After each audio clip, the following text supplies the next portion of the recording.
Thank you, thank you. Good to see you, King. You too.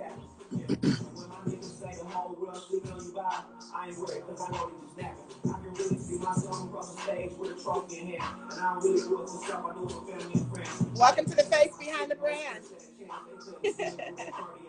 Thank you, thank you. I am your host, Monique Marie, and you are Bob Bob Shelby.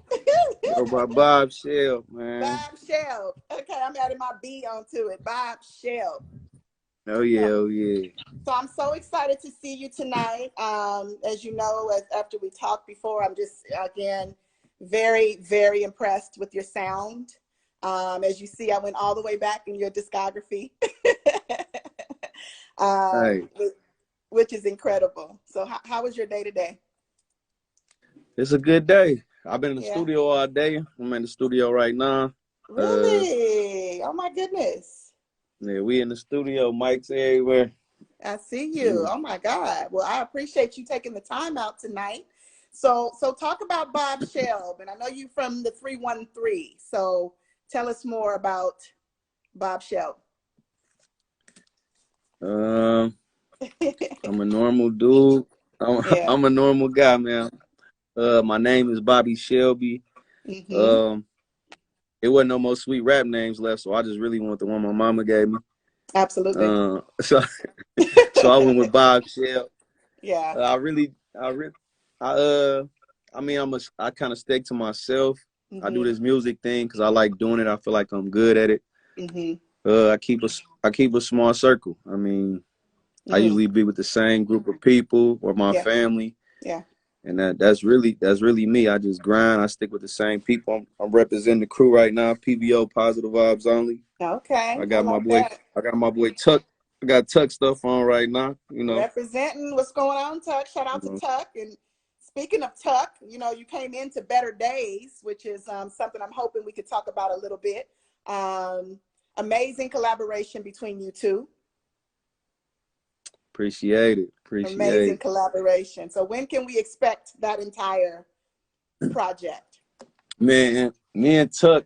So we really been doing a lot of music lately, and Mm-hmm. we doing separate stuff with other people. Yeah. We really probably done. I Mm-hmm. think we just on some trying to be perfect and stuff because all our friends really be on our head. Yeah. They be on our head about dropping music, put the music out and all that stuff like that. Like I say, the whole crew, PBO, we Yeah. got a whole group chat that snap on us every day, really. Mm-hmm. Mm-hmm. Well, I'm into fan mail, and one of the, with the sound, John Q, that you did, and then of course the sound that you did with Preach, with Tuck. I always look at comments and again fan mail. And speaking of dropping, that was one of the messages from Dro Top Dre. They said this is a tough sound. It goes hard. Go ahead and drop it.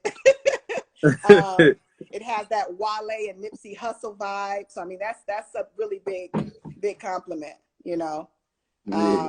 Yeah. The other one, the other fan mail, of course, like I said, from John Q, it says, this is the best song I've heard out of Detroit so far. I appreciate all of the feedback. Yeah. We did like a little sample for DJ BJ, like the biggest DJ in Detroit. Mm-hmm. Uh, and we did something on his thing. He got like a Monday night, like local, not even local, it'd be everywhere. Yeah. But he let people who not on put their music on his live. And it was a success yesterday too, just dropping and letting people hear some new stuff. Yeah. And it was all thumbs up. So I feel good about what we got and what's to come. Yeah, incredible. Talk to me about the collaboration with Preach, because that inspiration, you're talking to the people, the culture. Hi. What Is, up? who is that? Tuck? That's It's tough. Tuck. How are you, Tuck? I'm Good. Monique Marie. How you doing? It's nice to meet you. You right when I'm about to talk about Preach, you just came right on in. So this is perfect. If you guys want to talk about the inspiration and just the process, the creative process that came out of that song. You want to know what's crazy? What? We wrote that in the car on our way to a show, and I Oh. didn't want to perform it, but he like, bro, let's perform it. and we didn't even have it all wrote, and then we was performing, and it was so good that we was messing up that they didn't even know that we was messing up, and it just became like that. We got it on the radio and stuff like that, and it's history. It's a big song. It's a big sound. Huge. Yeah, it was freestyling. I mean, you're preaching. You're talking to the culture, first of all. You're talking to me. You're talking to you. You're talking to everybody. You know. So, and speaking of the culture, I mean, you know, talk to your people today, because I think it's crucial to understand the difference between, you know, living and existing. And this song definitely exudes all of that. Well, yeah, Preach was, like I say, I think what really with both of us, our music really just be, man, it comes from the heart. It's like what we going through and where we want to be at. Yeah. Yeah. Preach was more like, I mean, like I say, it was from the heart. Where you coming from? And like the words, you know what I'm saying? Get yourself up out the hood, roll the wood, watch the wood. Yeah. You know, a movie that's good, you know what I'm saying? Because I felt like that's what we was doing when we was kids. And now kids on Instagram and they just grown, you know? Yeah. Twerking and everything. Yeah, they grown early. So it's like, dang, I wasn't even grown. I wasn't grown when I was a kid. Yeah. Still being a kid, which is crucial because, you know, it goes so fast, you know. And speaking of being a kid, you were raised by your mom and your grandma. So talk about the influence of what you heard in the house, the music that you heard growing up. Well, my stepdad was there. My stepdad, Sam, he for sure. I wouldn't be making the money I'm making right now without him for sure. But shout out to stepdaddy. Oh yeah, but my granny, I mean, she played everything. Temptations type stuff. You know, we were listening to stuff too old. I wasn't even understanding it until I listened to it. And I'd be like, man, this was kind of nasty. Like some of the songs that I was listening to, but they sound so smooth back then compared to my mama's song, and it was like shy and silk and all that stuff. It was a little bit. I know I wasn't supposed to be listening to it, but I was listening to it. Real love music, huh? Yeah. It was a little different. So, but that's what I really listen to coming up. That's all I listen to now. Really, I only listen to R&B. Yeah. Most of the time. Yeah. But when did unless I'm in the car with Tuck. Of course, you know. What? Unless I'm in the car with Tuck. I still listen to R&B. You know, Tuck. I listen to country though. Do you? Who's your favorite country singer? He don't listen to no country. Look at him. Billy Ray Cyrus. Oh man. Get out of here. No, listen. If you really listen to country music, it's talking about the same thing.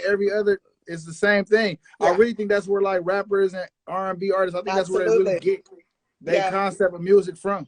Yeah. I love what is the young guy named Lil Nas X, I think. Yeah. He's a country singer, you know. But yeah, I would agree. It's all relevant. It's all us. It's R&B and gospel and hip hop mixed together with a little twang, right? Mm-hmm. So with an accent on it. With an accent on it. So talk about when you fell in love with hip hop. Well, my favorite artist is Ludacris. So I mean, I've been liking hip hop, but Ludacris is my favorite artist. You know, the play that the word play, the videos back in the day.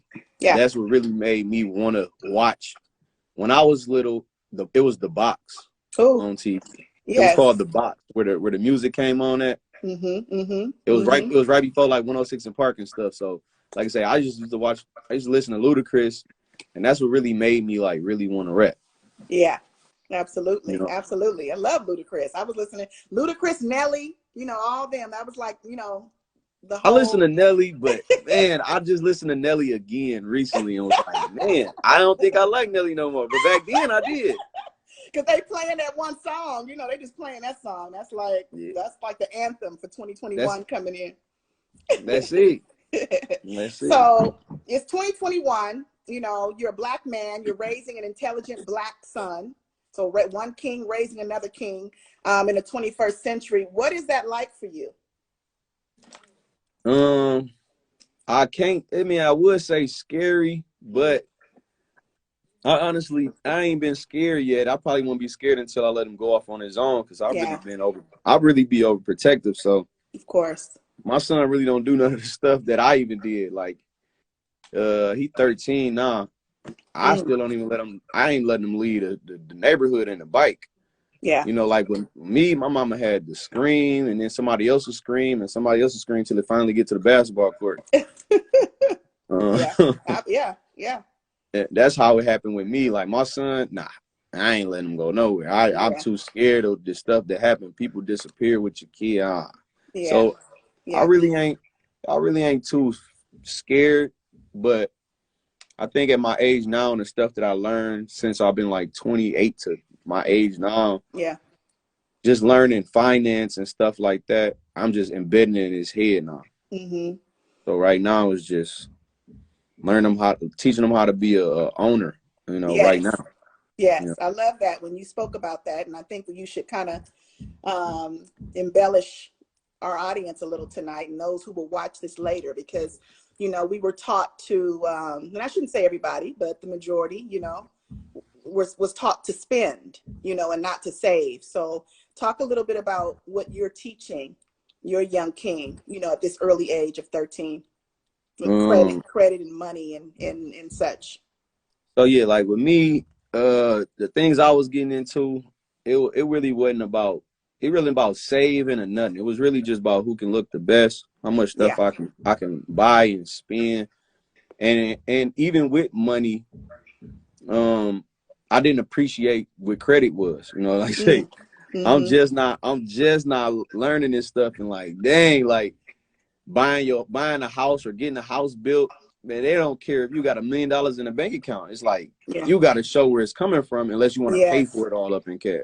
They don't care about none of that. So it just credit is something I'm teaching them now, and just ownership. Like I say, his birthday coming up in May, and I'm buying him a house. I'm buying him a house for his birthday. Amazing, absolutely amazing.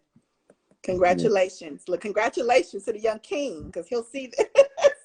Remember this conversation. I mean, that's incredible. You know what I'm saying? To teach and to understand the value, because it's invaluable, right? To be able to understand, especially that we've seen what's happening in Congress and how they hold money, how there's enough of it, but they don't really care about us. You know what I'm saying? So you're teaching him to care about himself and, of course, his own that's to come, the legacy. So I really commend you on that, Bob Shelb. So talk about the playlist conversation. You know, I think it's important. I was looking at something the other day that was saying Spotify recently canceled over 100,000 accounts, artist accounts, because of course they were dealing with fraudulent playlists. So talk about the importance of understanding the business and sponsoring yourself and knowing who you're dealing with when it comes to getting involved online. I mean, when you're doing music, so like doing music, the things that I run into, I don't know if everybody run into it, but if you do, the things I run into, people reach out all day, every day. When I say all day, every day, it's always somebody that's saying they can do this or help me do something. And most of the time it's a playlist, and we can put you on here. We can get you heard from here to here type stuff. Yeah. And the thing is, people should understand, like, if they can just do all of these things, how much weight do it have? Yeah. How much weight do it have if anybody can do that? Yeah. You know, if some regular Joe Smoking is like, we can get you these many listeners. I mean, who are you helping? You know what I'm saying? So you're spending all this money on nothing. I feel like when it comes to music, I just said it yesterday on a little radio interview thing. It's the money should go into after you make the song. Yes. Promote yourself. A lot of people say stuff like, you know, go to my page and go on my bio. What if you only got 10,000 followers, 20,000 followers? Yeah. Everybody didn't see you say that for one. Then it went down your timeline. So why people want to just go to your page? Like, you have to promote it so they can see it. That's what they did back in the day with a commercial on the TV or the radio or a billboard on the side of the freeway. Didn't nobody know 411 Pain was going to come get you together if you get into a car accident. They didn't hear it 20 times on the commercial. Right. So basically that's what I be trying to tell people, man. You gotta embed it in somebody's head that you exist, because you can be You can be Michael Jordan, but if nobody see you playing basketball in your backyard, you ain't Michael Jordan to them. Come on now. Yeah, they want to see the work, Yeah. the action and the build. And it's funny because you say that because so many, I think, are concerned about starting from zero, and I think I was telling you, like, I was off of Instagram, so Facebook, all of that, after my grandmother passed. It was like maybe 2 years, like no contact, nothing on here. And of course, coming back building, to me, this is beautiful for me because it's organic. You know what I'm saying? And I actually have the conversations with these people who, are following, or vice versa. You know what I'm saying? So I totally, totally agree with you. So, so talk to me about your favorite part of this industry, your favorite part of this line of work. My favorite part? Your favorite part. Writing, performing. Performing. Performing is my favorite part. Yeah. I really, really like performing. I honestly feel like I'm the best. I mean, I feel like everybody should feel like they the best. But when I say I will sit in front of the couch and rap to the couch over and over until I get like John Q, you was just listening to, like John Q. Man, like you can't just rap John Q. Like if that didn't have feeling in it and you rapped it, what did it mean? When I rap John Q, I be crying. So people be in there crying with me. Yes. And that's literally like people be crying with me. I love that. So I practice on making sure I give people exactly what I'm saying, because that's how I feel for real.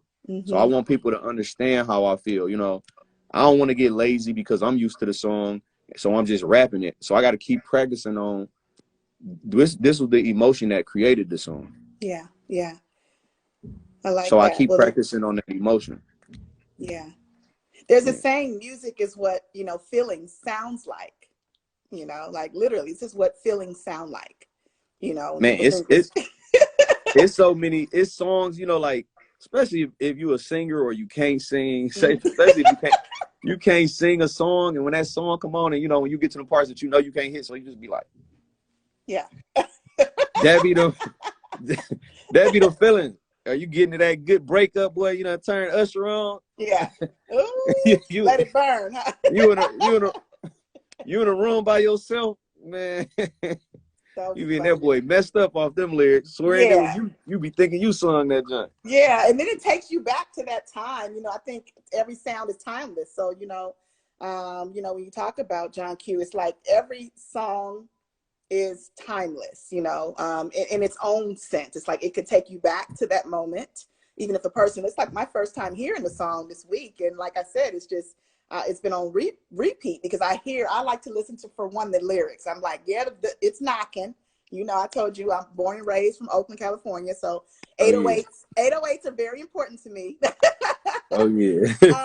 But at the same token, as a writer, an artist, I am listening to what you are talking about. I'm listening to the pain, the outcome, and the breakthrough. You know what I'm saying? So it's extremely powerful. So tell me something that's sensible that you've heard someone say. So whether it be another artist telling you something, or a family member, a friend. What you mean by sensible? It could be, like something that stuck with you, a word of advice, even a token, a gem. In the music industry? Whomever. Tuck, maybe. What is Tuck told? No. I mean, anybody that has something that stuck with you. It's so much. I'm thinking like, man, it's so much stuff that people tell you, but it's like because most of the things that people tell you is more like not giving up. Don't give up and keep going. I mean, a lot of my comments and stuff, people are like, man, just keep going. I mean, so most of the time, that's what I get out of it is keep going. And honestly, that keep you going because you a rapper, singer, or whoever. You can be the greatest. You can be Beyonce, but if you ain't making it and you think you good, you tend to be about to give up. Yeah, absolutely. You tend to be about to give up because it's not paying your bills. Yeah. You're not getting the recognition that you want. So just hearing people say, keep going, the comments that I get from like John Q and other people crying and telling me stuff, like I get voice memos and stuff like that, people crying. Some people tell me they listen to John Q just to cry. Yeah. Let it out. Yes. Yeah. So I done got that before. People tell me they listen to it just to cry. Yeah. And I mean, those type of things just make me keep wanting to make music to make people feel. Absolutely. I said it in that song, that intro song. You know, I make music to make you feel good. You know? Yes. Yeah. And I was telling the truth in that. When I say, hey, Granny, you know, just finally found something for you to two-step to. Yeah. I was telling the truth. That's beautiful. It's beautiful and it's real, right? So it's like we're not rapping about something that is false. You know what I'm saying? And I know there's a lot of that, you know, and no disrespect to people who just, you know, want to create a vision. But it's fiction. You know, at the end of the day, people want to hear what's relative. Like if you're rapping about what's happening now, like, you know, what Preach is talking about. I would say in both John Q and John 2. You know, both sounds. John 2 was featuring Kid Tay. Am I saying his name right? Yeah, that's my little brother. Oh my goodness. Oh, yeah. So like when my mom passed away, my brother was actually on spring break and he was getting on a plane. So he honestly didn't get to express how he felt because he wasn't with us when he found out. He was on a layover. So when I made the song, I just told him, you know, come in and, you know, just tell me how you feel and how you felt. Yeah. He put on a track. It wasn't called John Q. John 2. I don't remember what it was called. It was the ending when he just said, like, I feel like John 2. I said, it's going to be called John 2. That's amazing. Because John Q was already made. And then when he said, I feel like John 2. Powerful. I like, that's it. It's going to be John 2. Super powerful. That entire album, I should say, you know, is again fan of me. So again, because I'm of course just knowing and learning about you. So it's just like I just feel blessed to have the opportunity. You know what I'm saying? Because you're definitely a real one, and that means a lot. You know, and I say this to the artists I interview. And people know this. I saw Contraband Beats on here. He's another Oakland, you know, producer from Oakland, I should say, another one from Oakland, but again, major when it comes to sounds and collaborating and dealing with dope artists. So I can actually say I only interview dope artists. And I don't think it's biased, you know, there's nothing wrong with it. I feel that, you know, I'm attracted to the vibration, if you will. You know what I'm saying? I'm an energy person. So talk about it. I'm the same way. Yeah. Talk about energy, like protecting your energy at all costs. Like I say, man, I stick to the same people. So small circle. Like I say, PVO means positive vibes only. So that's literally who I hang with. Like my next project, I will say it in the song a lot. I rapped it to you last time. Yes. Yeah, so I say it a lot. Like, so my circle's small. So everybody that hang around us or get a chance to hang around us, everybody said the same thing. Like, man, like it's a vibe. It's fun. It's a vibe. Yeah. It's fun. It's not no bull. Everybody having fun. And that's what it really is. Like I say, positive vibes only, PVO. Yeah. Go check out that page too. No, I will. I see. Do we have one that just popped in? PVO Dre. I see. Says is that a member? PVO Dre. Oh yeah. PVO Dre. Go on his page. Y'all can cop some hats, some sweaters, some whole joggies, whatever, you know. PVO Dre. Okay. So you got to talk about the merch then, since you're bringing it in. Talk about the PVO merch. I mean the PVO merch, like I said, what it stand on is positive vibes only. Like I said, it's a group of brothers, man, that just get together. We have fun.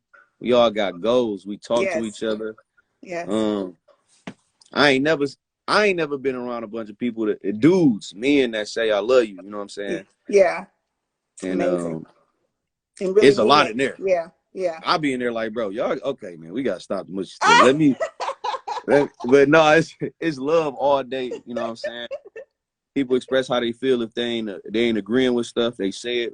People apologize and they keep it moving. So that's what I say. PVO is positive vibes only. I love that. We big up each other, and the merch, like I say, y'all can check on PVO Drake page. You go through his links and stuff like that. It gets you to all the sweaters. He'll get them out to you. And Awesome. you know, rep PVO. We got them in pink, green, black. I'm repping. I like that. I like the pink and green. My girl got this because my fiance now, because she at AKA. So okay, yeah, AKA is pink. Yeah, was it pink and green? Or was it all pink?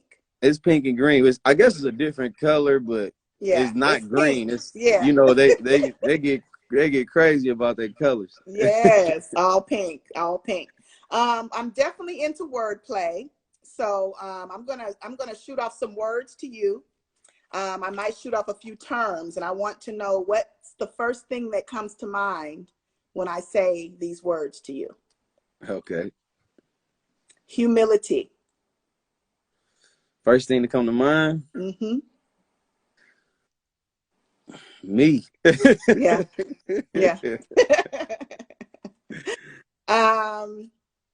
Power. Power. And your words. Your words is powerful, you know. Absolutely. I tell my son, if he wants something from me, say it like you mean it. You got to shake in your voice, or if you got too much emotion in there, sometimes it don't be as powerful because people won't respect it because they feel like you was emotional. Yeah. Stand strong on it. Say it. Yes. You know. So. Yeah. Your word is your bond, right? Yeah. Absolutely. Wins and losses. You win some, you lose some, but you live to fight another day. Amen. Okay, we're in the land of the living, so be thankful, you know, and keep working at being better and greater. I love that. You take an L, man. The thing I tell you, taking an L do not mean sitting down and crying, because you can lose $500, your last $500. You're gonna look for it, but if you can't find it, what you gonna do? Sit in the room and cry? I gotta go make another one. All day, just be crying. You gotta go. So you win some, you lose some. You gotta keep it moving. Yeah, I got a word for myself. You just made me think about something, because sometimes I think about stuff and just be going on with it. My mom is like, stay out the trash can. She calls it the trash can. Like, you know, why are you digging in there? You know, it's over, right? But I have to say, 5 minutes to myself. You get 5 minutes to be emotional, like just 5 minutes. You know what I'm saying? Cry, do whatever you need to do, but come out of that, because that depressive state, it can be very dangerous for us. Yeah. You know? So we are human, but you know, when it comes to especially simple things, you know, 5 minutes. Execution. We in the studio right now. Yes. Tuck, I'm here because Tuck doing his stuff right now. He just let me borrow the studio. Yeah. Thank you, him Tuck. Him and Vic, we at Blue Magic Studios. They be booking 1,000 hours, so they let me borrow it. Oh my God, and we just talking away. Okay, we go. I know we smooth, but okay. but like execution. Tuck was in here doing his stuff right now. We were just talking about the words that he was saying, and he did it over 1,000 times because he just wasn't getting the emotion right. You know, you have to execute that. You got to make people, if it's funny, say it like it's funny. Yes. Don't just rap it. Say it like it's funny. So they understand that you understand that this about to be funny when I say it. Yeah. I love that. And one last one, monetization. I monetize everything, which people say is bad with me. I do it with everything, so that's me too. So, because I do it with everything, so I think that's the Libra in you. It might be. It might be. You guys attract a lot of wealth, though, to you. You know, if you look at a lot of the artists that are Libras, I mean, a lot of them are up there. You know, mainstream, they big hitters, heavy hitters. I hope I can bring some wealth in this. You know, that's the goal, to be heard, get your message across, and you know, if people like it, you get wealthy. You know. Yeah. Do you consider yourself to be an introvert or an extrovert? What do you think? Introvert. Like, I know, yeah. I think I'm an introvert for sure. Yeah. Like I say, I keep the same people, and I was in the military, so Oh wow. I learned that I couldn't keep making friends and loving on these people when, and so many months we was gonna separate from each other, or we was gonna get on the ship, and then I won't be with these people no more. So I had to learn to cut things off and be to myself most of the time. Yeah. I was saying goodbye so much that I was used to saying goodbye. Absolutely. You know, Well, I so think as an artist, probably too, you know, people don't realize, especially with this social distancing request, you know, like the quarantine, it's like, well, that's what we do. You know, most people are creating in the house or in the studio, you know what I'm saying? So it's not hard for some, you know, but some people was like losing their minds. Like, we got to go inside like all the time, you know? So I think it's like, it ain't hurt me. Like I say, it ain't hurt me. I don't really care too much of all the extras. Yeah. Talk to me about reaching your audience while staying true to Bob Shelb. That's the hardest thing, really. Reaching the audience, like trying to rap about the things that I rap about, because I don't really got too many, you know, songs that's, you know, saying booty pop or something like that. It get frustrating because, you know, you saying stuff from the heart and you feel like it's like, man, that was real. You know, that was real. Like Preach, the songs we say and Preach, the stuff we say and Preach is like, it's real stuff. Yeah. So it get, you know, you get a little frustrating that people ain't really grabbing it like they would grab booty pop. But, you know what I'm saying, when people do get it and they do comment or they leave a message in the inbox or something, it feel good because it's different. Yeah. I don't know how it feel to make a booty pop song and I get 50,000 people to listen to it. It got to be live, you know what I'm saying? But I do know how I feel to make a song like Preach and people go in my inbox and be personal. Absolutely. Well, you know what I say to that? And I say it from a standpoint, because I'm a witness now to your music. You know, listening and hearing are two different skill sets, right? So it's like, we could hear you, you know, but are we listening to you? So you are going to attract, you know, the vibe of people who are listening. And there's a lot of people listening, you know what I'm saying? So I don't see nothing wrong with it. I mean, I had to learn that there was nothing wrong with it. It's something, like I say, to rap about the things that I rap about. I had to learn that the masses probably won't. Yeah. This won't be a TikTok challenge. Yeah. Oof. You know. Yeah. This won't be a TikTok challenge. You want to be a TikTok challenge, but this won't be it. The stuff that I'm saying here, ain't nobody gonna do no elbow bumps. Yeah. They gonna have to sit in their car and ride, and they might just cry. You know. Yeah. Absolutely. During our last conversation, the preliminary, I asked you one thing you would change about the industry, and you mentioned changing the power. Elaborate more on that. Basically the power of like Instagram and stuff like that. That's the power of music right now. You can have a horrible song, but if 50 people posting at the same time, it takes the power. You know, that is the song. Yeah. That's the song. It's so many songs that I only know that 15-second clip. You know, I do the dance too. You know, do the little jump off the screen.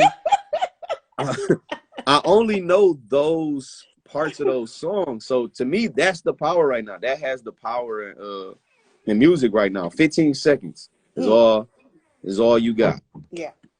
You know, so it's like I heard one song. I can't even remember which one it was. The one they doing that whole little thing like this. Oh my God.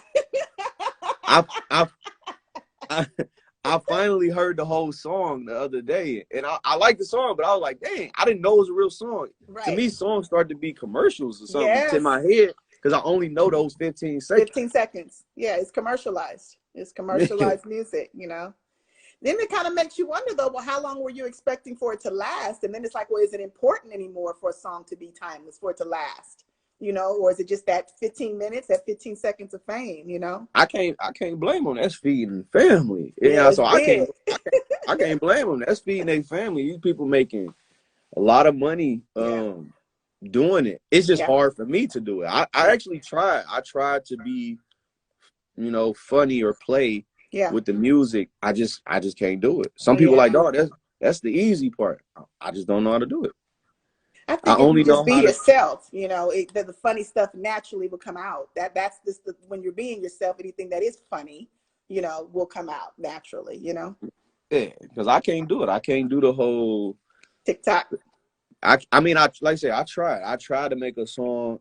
It'll never leave the studio because it just, to me, it don't sound good to me. So I'll be like, man. Yeah. That's crazy.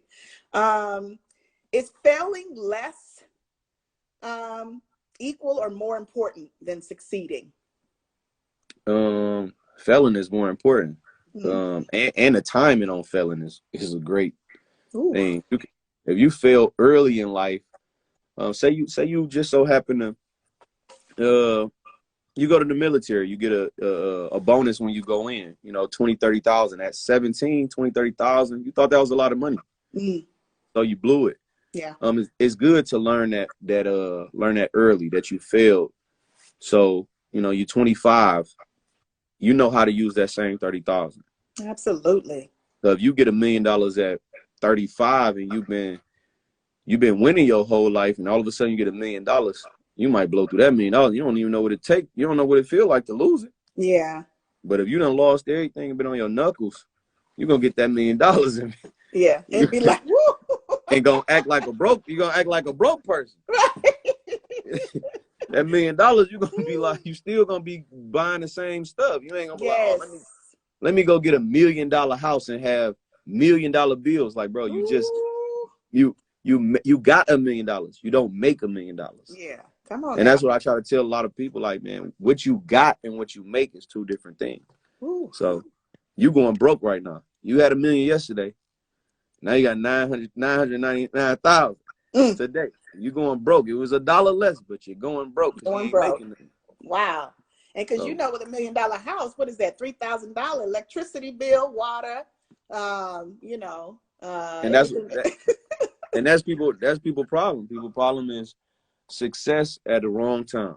You should fail at a perfect time. Yeah. I appreciate that. Forever 5519 said failing is definitely important, and when you get it right, you're more appreciative and humble. So you know, that's my auntie right there. Is that auntie? Like, how did I know to stop it, auntie? Huh? Hey, auntie. That energy coming through there. And yeah, I think Michael Jordan says, and I always use that one quote when Michael Jordan says, you know, he lost a lot of games, like over, what did he say, over 100? Was it 100? Like 200, 500 games before he finally made like the champion. People don't even realize that before he even got to the championship, he lost so many games and shots and everything, you know? So I think that's crucial. So what's next for Bob Shelb? What can you tell us? We got a project coming out. Like I say, me and Tuck working on something. I'm working on something by myself, and then I'm working on another one with an artist named Honest right now. So it's really a lot of work. Like I said, we in here right now, working on some stuff right now. So what's to come is just pushing it. You know, what we haven't did was push it. We recorded, it's sweet. Yeah. But what we wasn't doing was promoting it right. Yeah. Well, what's the one thing that you would say, and it could be one or two things, but what is the gem that you would like to give to those who are coming behind you, the generation behind you, that is striving to be a recording artist, a lyricist, an MC? Can you say it one more time? What is the gem that you would like to share with the generation that's watching you, that's coming up behind you? Be you, because if you fake, to me, when you on the stage and you faking, it look like you faking. I done seen people on stage saying words and they hype and the words not even hype. Yeah. They just hype because the last performer was hype. Lord have mercy. Yeah. Yeah. We want what you're giving. Yeah, so I say be you, because I mean that's what I'm doing. I could change up, try to change up, but if I turn in and try to be a TikTok rapper, I don't think nobody will like me. No. That's I'm not a crazy, good huh? I'm not a good TikTok rapper. That's something, because I joined TikTok recently, and I'm still trying. I sang a little bit on there and posted a few things, but it's like I'm just posting my interviews. I'm like, this is me. This is what I'm doing. Because I can't do the little comedy. I tried to put my chihuahua involved in there, and he's just like, what is going on here? Like, what are we doing? So I'm just not, I'm not there. And I be telling people, I tell people that all the time though. They be like, man, you think I should sound like this? I'm like, no, keep sounding like you sound. Yeah, yeah. Well, you know what, Bob Shelb, I'm so thankful and grateful again for you to take the time, especially away from your session. And I just truly appreciate you sharing your journey with us and what's to come. And just, again, allotting me the time on the platform to know more about your artistry. I appreciate reaching out. Like I say, it'd be stuff like this that actually, make you want to keep going. Somebody listening. Oh, yeah. Because if you go a couple days, couple weeks, you might not get the same stuff or no attention. So when somebody listening to you and they hear you, like I say, it feel good. Yeah. You feel good. So now I really appreciate the reach out. Some people don't even reach out. Some people, I don't know why, but they think like I'm different on a different level. Yeah, yeah. And I'll be Can't be afraid. And I'll be like, what? So I'll be happy when people reach out. I always say it, like, I'll be happy when y'all reach out and say stuff to me, because it keep me going. It let me know, okay, somebody heard it, or they heard that bar that I said. Yes, I did. I heard you. I was like, who is this? Like, what did he say? So, I had to definitely, and then of course, like I said, go into your whole discography. I'm sure it sounds I still haven't heard yet, but I'm going to find them. Which one? I said, I'm sure it's more sounds that I still haven't heard yet. Have you heard, I don't know, on my page, have you seen Male Privilege on there? No, I have not. I will find that tonight. I'm going to send it to you. Send it to me. Yeah. Male Privilege. Yeah. I like Cold Mountain. Cold Mountain, yeah. This who made Cold Mountain right here. I'm here with it right now. Oh my God. He made the beat there. It's dope. Yeah. He recorded, they in there recording now. Yeah. Cold Mountain is sick. I just was like, this is crazy, because that's me all day, and it's funny because people think when they hear my music, they're just like, I'm singing, I'm a conscious singer, I sing R&B and stuff, but I said, again, I'm hip hop. I love hip hop beats and I love hip hop lyricists. So, again, the vibration is what attracted me to your sound. So keep doing what you're doing, King. You are definitely living in the legacy of your mom. I can say that much. The energy is there. The music is timeless, and you are definitely, I can say this, and I'll leave you with this. A lot of people always say when I get there, and my mom says this to me a lot. She's like, stop saying when you get there. You're already there. Just because you don't see the Grammy in your hand, and all this stuff, go put the Grammy in your hand then. You know what I'm saying? Manifest it. But I can say for you, you're already there, so. Appreciate it. It took it. I mean, being there, or where you want to be, or you assume where you should be. It took me a while to actually grasp that. I'm happy where I'm at. Yes. Make another step further. That's cool, but I'm happy where I'm at. So. Yeah. Well, we could tell. Okay. The sound is dope. So thank you. Thank Tuck again too. I really appreciate him. We're gonna have to get him on the show too. I would love to have an interview with him as well. Yeah. He for sure would do it. He be talking like a mug. We're gonna be like, okay, well, this is part 2 of Tuck's interview. He talking like a mug in there. We'll do a part 1 or 2 and then 2 of 2. Yeah. So stay in touch, and send me that track. I want to hear it. I'm going for sure send it. I'm about to send it right now. Okay, thank you, King. I'll talk to you soon. Thank you. Okay, peace.